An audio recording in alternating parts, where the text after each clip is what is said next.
Atensyon mga SSS pensioners, dalawang importanteng bagay mangyayari na ngayong darating na December 26, 2025. Dapat alam nyo ito mga ka-vlogs. Meron pong good news dito, kaya ito po ating tatalakayin. Well anyway, magandang araw po sa inyong lahat. Saan po kayong dako sa mundo? Kumusta kayo mga ka-vlogs? So ito ang dapat ninyong pagkakaabangan ngayon. Darating na Biyernes, December 26, 2025. Dalawa po na mahalagang bagay. Importanteng bagay ito na mangyayari sa inyo mga SSS pensioners. Well anyway, meron pong good news dito na tsak ikatutuwa ng ating mga pensionado. So ano-ano nga ba ang mga bagay na ito? Una po, ngayon pong December 26, 2025, araw po yan ng Biyernes, ay huling araw po, deadline na para sa pag-comply ng Annual Confirmation of Pensioners or SSS ACOP.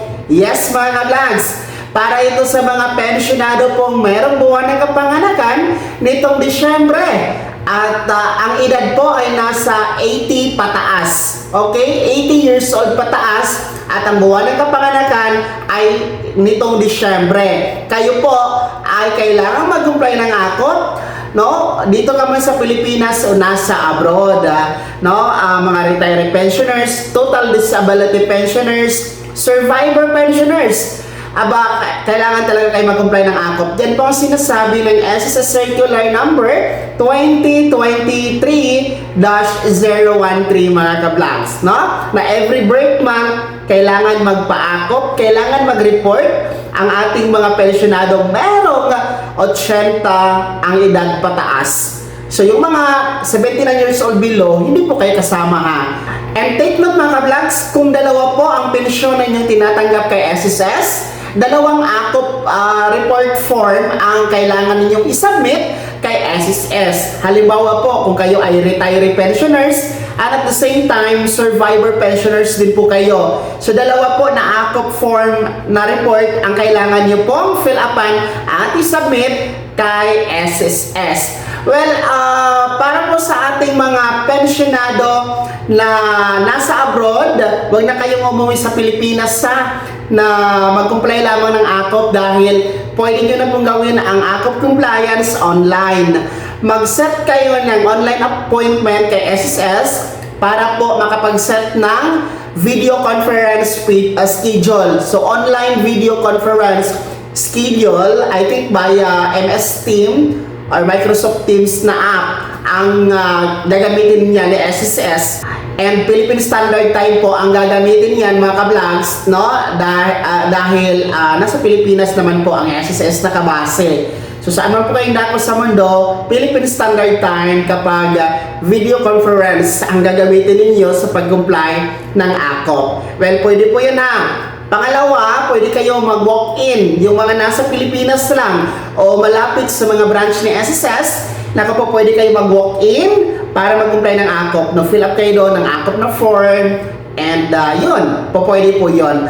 Mas madali nga po ang walk-in mga ka-vlogs and sigurado talaga na mag-comply ang ACOP. Yung mga bedridden natin, no, na hindi na makakapunta sa branch ni SSS ng mga pensionado na 80 years old pataas at merong buwan ng kapanganakan itong Disyembre, pwede po ang authorized representative na mag-comply ng ACOP doon sa SSS branch.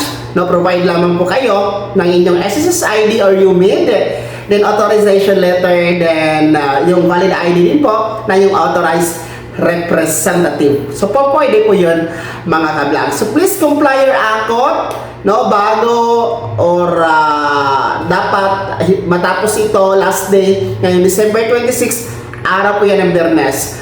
Bakit December 26? Dahil nga po ang SSS ay naglabas po ng Proclamation number 111 na nadeklara po sa December 29 bilang special non-working holiday sa mga government agencies, government offices, kabilang na po ang SSS. Okay? So walang pasok po December 29 ang ating gobyerno. Tapos December 30, holiday po yan. That is Rizal Day. Then December 31, holiday. Special non-working holiday kasi bispiras po ng bagong taon. Tapos January 1, regular holiday, bagong taon. January 2 ay special non-working holiday din po yan para sa gobyerno.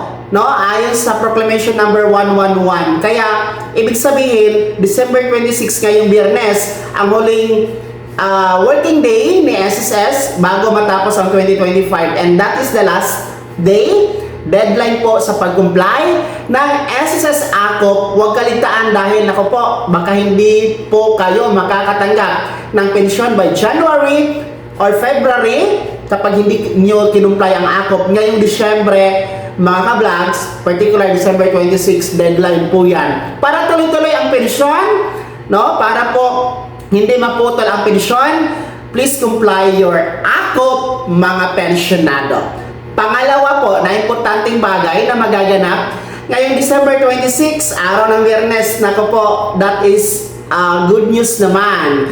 No, magandang balita naman po ito na tsak ikatutuwa ng ating mga pensyonado. Mga pensyonado po na kabilang sa unang batch, yung mga tumatanggap ng pensyon tuwing unang araw ng buwan o yung mga may date of contingency o araw ng kapanganakan, araw ng pagkamatay, araw ng pagkasakit o araw ng pagkabalda mula 1st to 15th day of the month. Sapagkat, no, ang inyo pong January 2026 pension crediting schedule ay maaatras ngayong December 26. Bakit ba? Ano ba ang mangyari? O ano ba ang dahilan? Bakit ito aatras at maa-advance sa December 26? Uulitin ko, ang inyo pong original crediting schedule which is January 1, 2026, yan po ay regular holiday, no? Bagong taon po yan.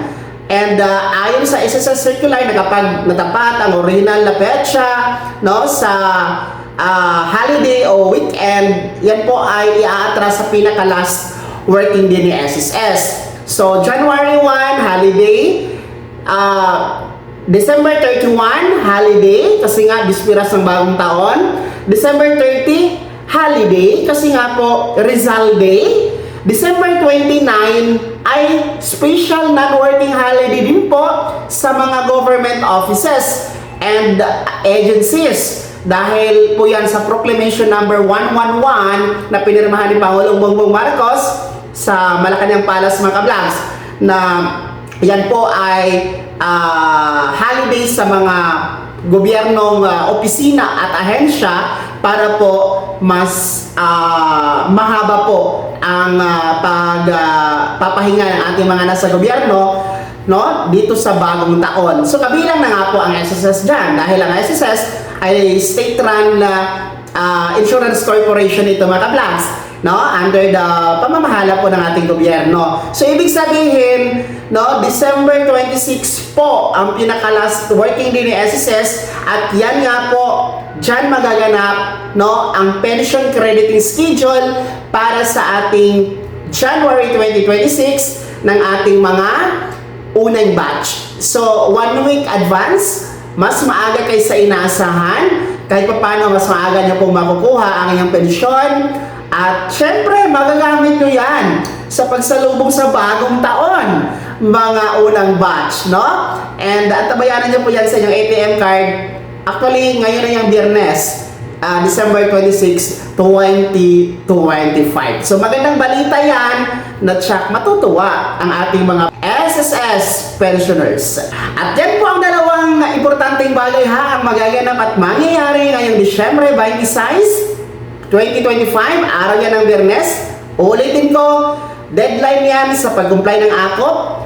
And pangalawa, pension crediting schedule para sa unang batch ng kanilang January 2026 pension, mga ka-vlogs. Kaya, ano po inyong komento at reaction sa balitang ito? Huwag kalimutan mag-subscribe, i-click ang notification bell, ilagay sa all para una ka sa mga balitang i-upload ko. Maraming salamat sa panonood. Mag-ingat ang lahat. God bless. Advance Merry Christmas. Advance Happy New Year, mga ka-vlogs.